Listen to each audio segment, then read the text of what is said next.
Europe 1, Emmanuel Faux. Avec nous, Philippe Brault, bonsoir.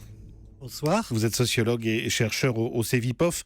Alors on va essayer d'évaluer les traces éventuelles que pourrait laisser cette affaire du voyage de la famille Valls à Berlin en avion de la République samedi dernier. D'abord, la réponse du Premier ministre ce matin annonçant à la Réunion qu'il allait prendre en charge le coût des vols de ses deux fils s'ils avaient pris un avion de ligne, soit environ 2 500 €. À votre avis, Philippe Brault, est-ce que c'est un bon moyen de mettre fin à la polémique ? Rembourser ou ne pas rembourser, c'était vraiment un challenge parce que dans les deux hypothèses, aucune solution n'est bonne. Parce que rembourser, ça veut dire que j'admets une faute et ne pas rembourser, c'est en fait s'enliser.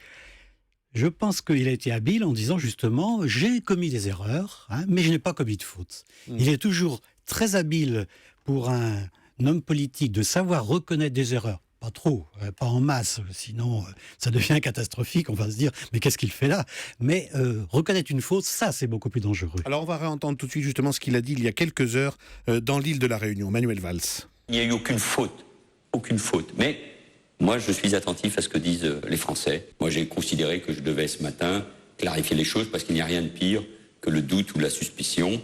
J'ai dit que je rembourserais tout simplement le déplacement de mes enfants qui n'avaient coûté pas un centime de plus à l'État. Je reconnais évidemment qu'il y a eu une erreur de communication, une erreur de sensibilité. Et je le reconnais, je pense qu'un responsable politique, il est fait aussi de sang, de chair, et il est capable de sensibilité et de comprendre ce qui se passe autour de lui. Voilà le Premier ministre dans l'île de la Réunion, au micro de notre envoyé spécial Mathieu Bock.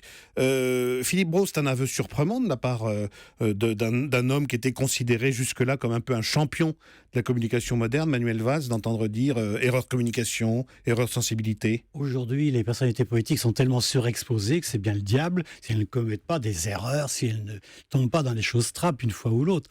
Il faut reconnaître une chose, c'est que un homme politique de premier plan comme lui, il est constamment pris entre deux exigences absolument très importantes. D'une part, les exigences de son rôle politique qui lui consacre à quoi il consacre 95% de son temps, et puis quand même, c'est un être humain.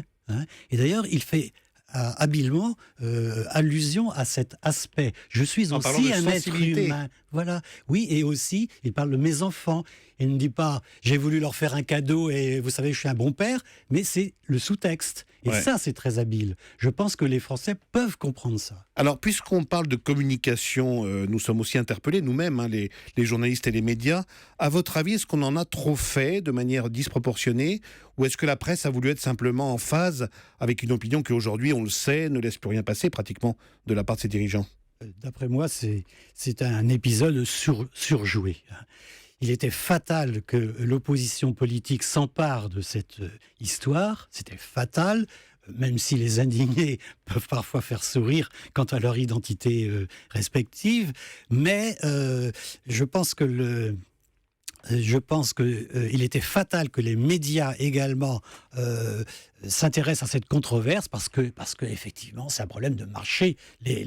Les gens s'intéressent à ce qui fait controverse. Et en même temps, donc les médias font la même chose. Et on voit quand même que le sondage Elab qui a été publié hier soir par BFM TV nous dit que 77% des Français ont été choqués par cette affaire. Est-ce que vous pensez que les médias peuvent fabriquer une indignation collective à une telle échelle ? Ils ne fabriquent pas, mais ils formatent. C'est-à-dire qu'à chaud, c'est vrai, les citoyens ordinaires sont très influencés par la manière dont on rend compte dans les 24 heures, dans les 48 heures d'un événement. Mais tout ça, c'est un peu une tempête de sable et je crois que la poussière va retomber. En fait, les gens vont se dire après coup, d'abord, une actualité chasse l'autre, ils vont plus y penser. Et quand ils y penseront, ah ben oui, Valls, il a voulu faire un cadeau à ses enfants. Bon, les pères, les parents peuvent se sentir concernés par ça, évidemment, c'est pas mal. Et puis, Manuel Valls, c'était un fan de foot. Évidemment, il aurait mieux fait d'être fan d'un club franchement tricolore, n'est-ce pas ? Mais quand même, il y a des tas de gens qui peuvent être sensibles. C'est populaire, ça, le côté fan c'est de populaire, foot. Voilà, c'est populaire. Il nous ressemble. Voilà, Le il Premier nous ministre ressemble. ressemble. En tant que père, il nous ressemble aussi, à beaucoup de gens. Et ça, à mon avis, ça va remonter. Vous voyez, dans un premier temps, c'est bien connu, hein, les citoyens ordinaires, lorsqu'on les sonde, sont très influencés par le formatage des premières 24 heures. Quoi, hein. C'est pour ça que les spin doctors, ils savent très très bien l'importance du commentaire, des premiers commentaires de l'événement. Mais à terme, les individus se libèrent.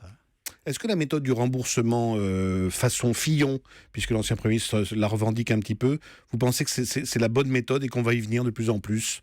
On rembourse le dû ou l'équivalent du dû pour être parfaitement transparent, propre et intègre? C'est-à-dire que le fait de rembourser, c'est un petit peu comme ça stigmatise. Valls, évidemment, contesterait une faute. Hein, je paye, hein, je répare. Puisqu'il y a eu une erreur de commise, ou une faute, hein, selon les points de vue, il faut réparer. Eh bien, une réparation, on le sait dans le code pénal, c'est souvent une réparation financière. Ouais. Voilà, une rétribution, une rémunération. Dernier mot, Philippe Brault, est-ce que notre société n'est pas en train de se scandinaviser, si j'ose un peu ce barbarisme? C'est-à-dire qu'à force de demander la transparence totale, on va peut-être voir un jour un ministre tomber pour s'être acheté un yaourt sur la caisse de son cabinet ou des choses comme ça existe déjà en Europe du Nord. Oui, bien sûr, et aussi en Allemagne. Je pense que l'expression que vous utilisez, qui est difficile à prononcer, c'est pourquoi je ne la reprends pas, Je l'avais écrite. cette expression, je pense, est légèrement péjorative. Moi, je pense quand même que le fait qu'il y ait davantage de transparence est une bonne chose. Ceci étant, comme il y a effectivement surexposition médiatique de toutes les personnalités politiques, cela peut aboutir effectivement, c'est vrai, à une certaine paralysie, à une certaine frayeur.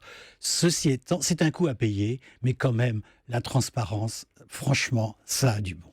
Merci Quand on beaucoup. pense aux affaires qui ne sont pas sorties au début de la Ve République et jusque dans les années 90. C'est un principe louable. Merci beaucoup, Voilà. Philippe Brault, d'être passé dans Europe Nuit.